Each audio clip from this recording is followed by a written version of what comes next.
Hello, everyone, and welcome to the Immunitech Talks, where we delve into the fascinating world of the wellness revolution. I'm Dr. Hugo Palafox, and today's episode is particularly special as we explore a topic that touches the lives of many, Alzheimer's disease.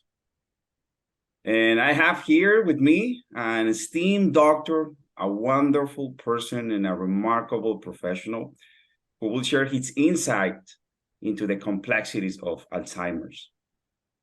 But please let me show you some of the highlights of his professional background, which is very extensive. But he's chairman of the Scientific Advisory Board of Immunitech. He's the world's leading authority on glutathione, board certified ER physician from the University of Calgary, director of the undergraduate program and director of emergency medicine residency training at McGill University in Montreal. He also has been organizing various international medical conferences, as well as speaker, and has contributed to the training of thousands of doctors and students. So his legacy is incredible. He has been a member of the board of directors of numerous academic and medical institutions dealing with politics and education. He's frequently heard on radio and television and social media around the world talking about the role of glutathione in health indices. So please join me in welcoming Dr. Jimmy Gutman. Hello, Doctor. Dr. Palafox, thank you for that wonderful introduction, and it's wonderful to share this program with you. Absolutely great. No, I'm pretty thrilled because this is a very important topic, of course, but it's wonderful having you here, and thank you so much for taking the invitation. For sure, you have so much to share, but let's start approaching this topic by tell us about the Alzheimer's disease and how big is this problem, because we heard a lot about it recently, and most of us know someone very close to us that is undergoing these circumstances. Absolutely. In fact, Alzheimer's disease is the most common form of dementia in North America. And right now, it affects more than 5 million people in the United States alone. That doesn't count Canada or Mexico or any other countries. And predictions that this is going to rise to 16 million cases in America by 2050. And this number, it's actually probably higher than that because a lot of people go undiagnosed. The estimates are that as many as 5 or even 10% of adults over the age of 65, and I don't think that's too old, are affected. And over the age of 80, this figure can rise to 1 in 3. That's a third of these older population. Now, given the changes in our population demographics, we're moving towards longer lifespans. This represents just an enormous future problem. And it's also interesting to note that Alzheimer's disease follows heart disease, cancer, and stroke. It's the 4th most common cause of death. Wow. Wow. I mean, these are shocking numbers, for sure. Shocking numbers. And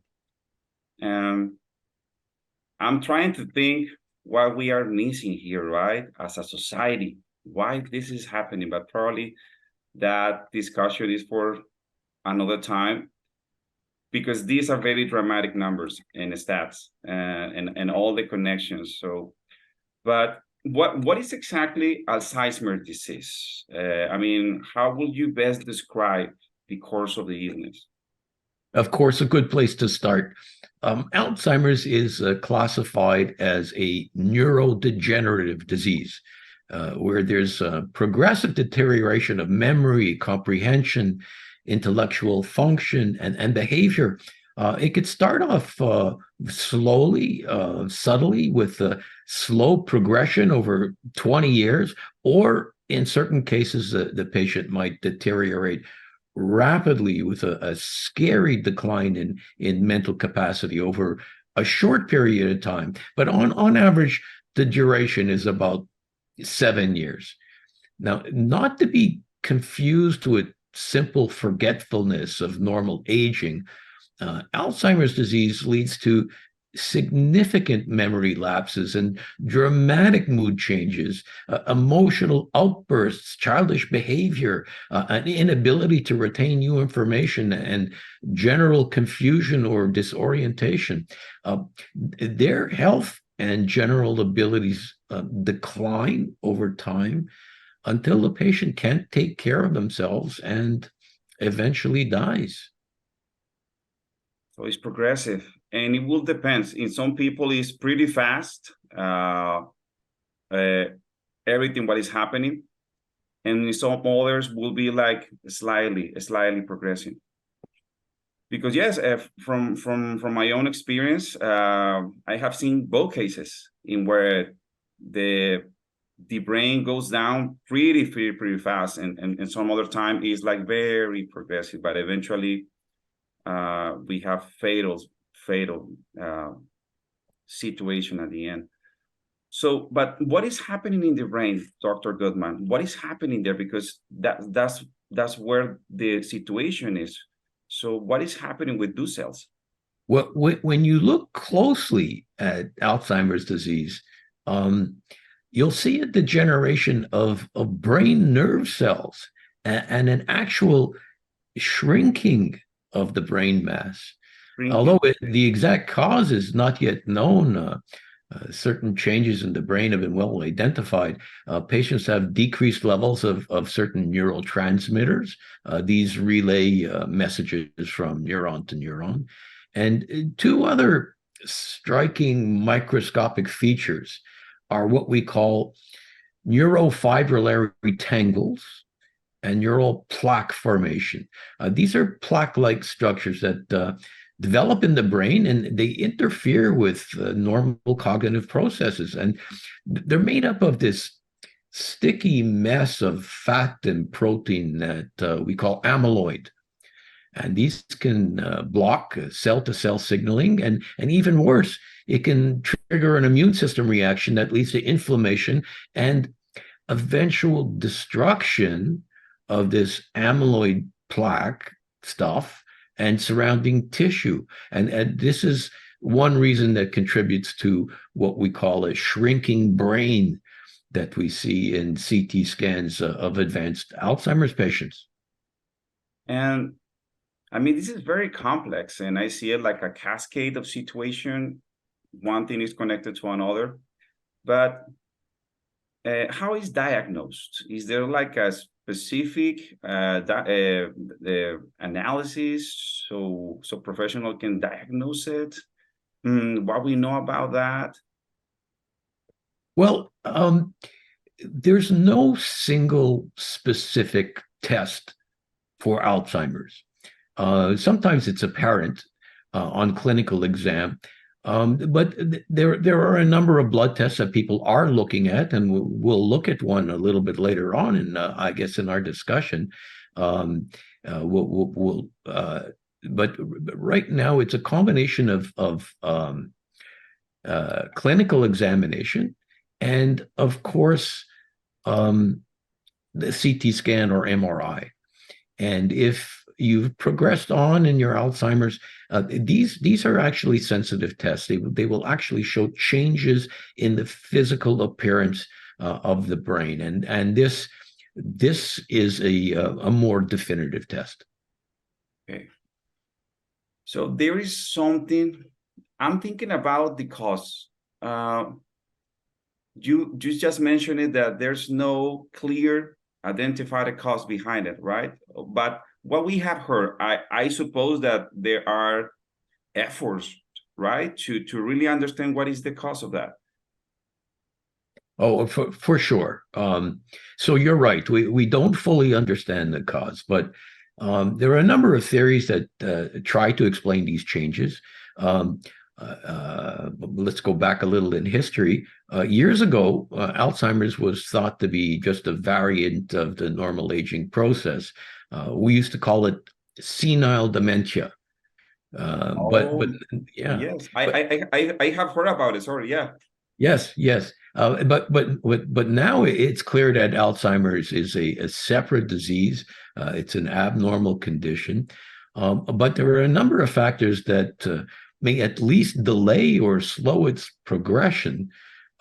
Studies are looking at the interaction, for example, with heavy metals like aluminum, like mercury, other iron, things like iron and zinc.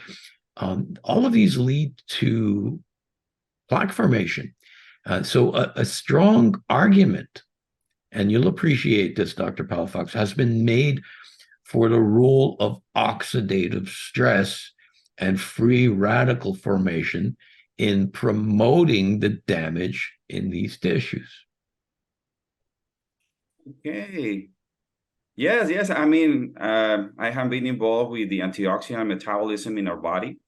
Wow. I mean, oxidative stress, cellular stress is everywhere. Especially, I have read that is basically the cause of many diseases, like not only for brain, but many other tissues in our body. So the brain suffers a lot from oxidative stress as well. So there is a lot of oxidation there.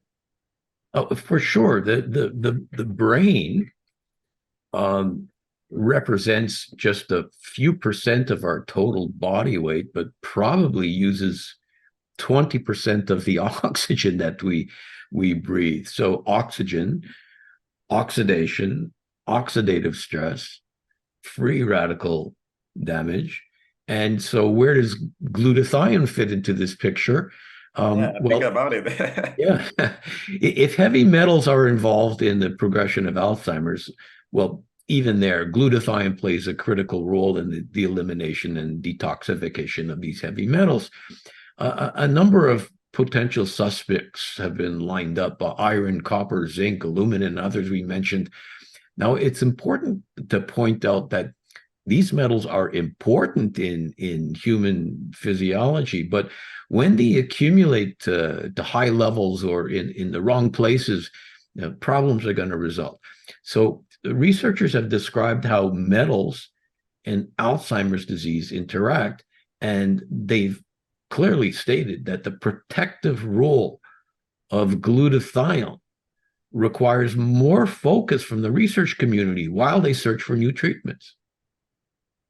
And also I'm thinking about the antioxidant defense mechanisms. Okay, we have metals around, we have different challenges around, but that's why we have our antioxidant defense mechanism. Yeah, of course, along with our immune system, but I'm thinking about that probably in those people, there are some kind of deficiencies in the antioxidant defense system, or the function of that mechanisms is under struggle somehow. Well, and probably glutathione is not present in the levels or concentration as we would like, right? Or according to the needs. For sure, absolutely. And as researchers find out more and more how free radicals contribute to brain cell destruction, the role of glutathione as the primary antioxidant will continue to come to the front of the class. So scientists have examined Alzheimer's brains on autopsy. A large number of post-mortem studies, that's after death, have compared normal with Alzheimer's brain tissue. And they're showing significant drops in glutathione and glutathione peroxidase. As they're also seeing elevated levels of a powerful oxidant called lipid peroxide, which against glutathione is the primary defense. The sites of this damage likely occurs at the mitochondrial level, where energy is produced. And research teams have found that glutathione levels are diminished in the area of the brain involved in short-term memory, what we call the hippocampus, and others have found similar decreases in the area of the brain involved in higher intellectual functioning, which we call the cerebral cortex. So you're correct.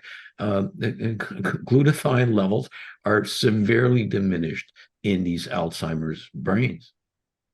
Also, I imagine that probably by measuring glutathione can give us a clue of the severity of the disease, right? Somehow. Oh, absolutely. Measuring glutathione can be used as a marker of the possible onset or progression of the disease. The problem, Dr. Palafox, as you know, is that measuring glutathione levels is not an easy thing. It's also expensive. But when our ability in the next few years to measure glutathione accurately and cheaply comes around, you're going to see this happening as a routine. So I see it taking care of your glutathione in both ways, as preventive and as a reactive action, because as you mentioned, our brain has a lot of work to do, a lot of pressure, a lot of oxidative stress to deal with. So we need to provide resources. We need to provide the resources for your for your defenses. In this case, having the optimum glutathione levels in your brain cells. So we have technology around that really promotes glutathione biosynthesis, right? Well, of course. And I guess that's a great segue into a discussion on Immunical. Yes. And thank you for that.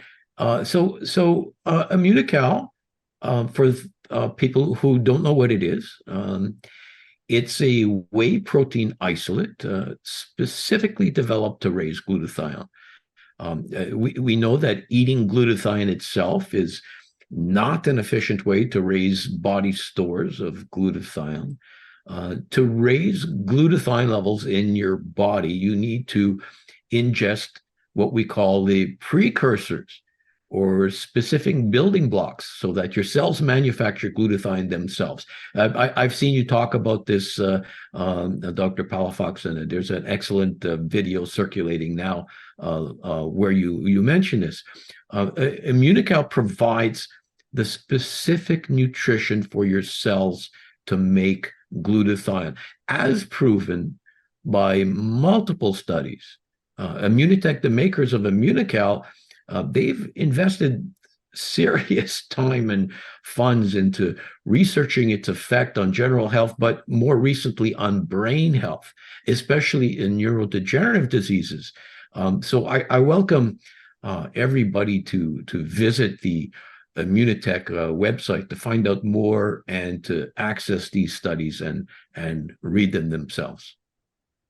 And also something that I really, really like about Immunical, besides all the wonderful explanations you just gave us, is that Immunical is protein. I mean, I love protein, by the way.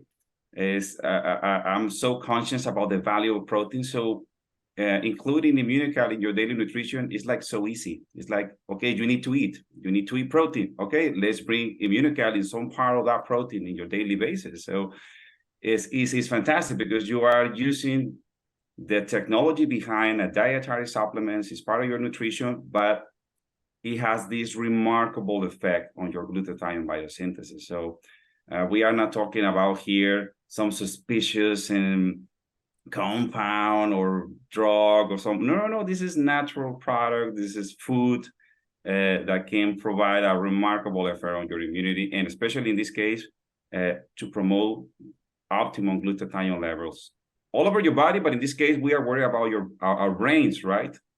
Yes, and to further your points, for the scientists, for the researchers, for the medical or health professionals, what really counts, the bottom line before you can suggest to a patient to take something is whether there exists human clinical trials. And this is where this natural product shines above the vast majority of natural products out there. We have actually taken it to multiple international research stations and universities, and tested it on human beings, and published articles on the results, raising glutathione and improving clinical results in human beings in some of the best journals in the world. And this to me is the most convincing aspect of this strategy. Yeah, I totally agree with that. And in this case, we are citizens, but we are consumers as well. But in this case, we are also, well, the people of science that we really appreciate when you have a solid product with solid evidence. So you can put your hope, your time, your money on that. So thank you so much, Dr. Jimmy. I have some notes here that I would like to share with the audience, so we are clear with this all situation with Alzheimer, glutathione, and our brain health. It's a way to summarize, because this is a very extensive topic, right? And thank you so much for all these very strong data.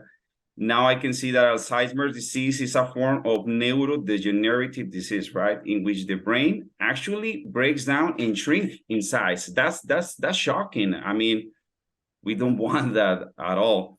Although the exact cause has not been identified, but there are really good clues behind. And now we know that glutathione is part of the more effective strategies as a preventive, and also as taking action right now.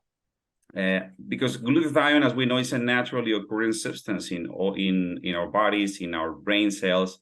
And in this case, I'm fascinated about all the work behind our brain cells. It needs to be detoxifying constantly from all these oxygens, dealing with oxidative stress, and things are getting worse as we age, right? So we need to take action before that happens. So, the studies that glutathione levels are significantly decreased in Alzheimer's brains. That's a super solid data. So there is a correlation between the severity and the presence of the disease with the glutathione level. So that's a crucial data. So it makes totally sense. Increasing glutathione can be considered both as preventive and investigated as a treatment for this devastating disease. So I'm working on that. I'm working on that in my family as well.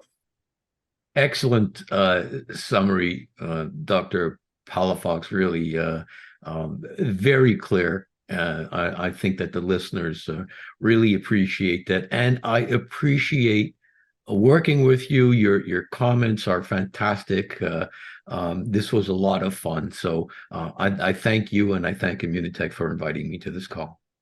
Likewise, Dr. Jimmy. So I hope to find you in another episode. And please, to the audience, thank you so much for being here with us, and stay tuned for our next capsule and our next Immunitech talk. Take care. See you soon, doctor.